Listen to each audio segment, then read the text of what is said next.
लोणार मंठा रोडवर अजिजपूर फाट्यावर आज सकाळी 6च्या दरम्यान गावातील मुलांसोबत क्रिकेट खेळणाऱ्या एका तरुणाला अज्ञात रेतीच्या वाहनाने धडक दिली।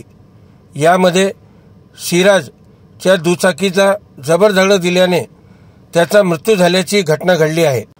सिराज हा अजिजपूर येथील रहिवासी असून तो रमजान महिना चालू झाला त्या निमित्ताने सकाळी सैरी करून नमाज पठण करून लोणार मंठा रोडवर अजिजपूर फाट्यावर गेला असता त्या ठिकाणी अज्ञात रेतीच्या वाहनाने धडक दिली। या अपघातात तो गंभीर जखमी झाला। त्याला जालना येथील जिल्हा रुग्णालयात हलविले असता वाटेतच त्याची प्राणज्योत मालवली। या अपघातामुळे प्रचंड दुखवटा व्यक्त करण्यात येत असून गावकऱ्यांनी अजिजपूर येथे रस्ता रोको आंदोलन सुरू केले आहे। वृत्त येईपर्यंत लोणार तहसीलदार तथा ठाणेदार व पोलीस बंदोबस्त घटनास्थळी दाखल झाला होता। खबरें शाम तक रिपोर्टर सुनील वर्मा यांची स्पॉट रिपोर्ट।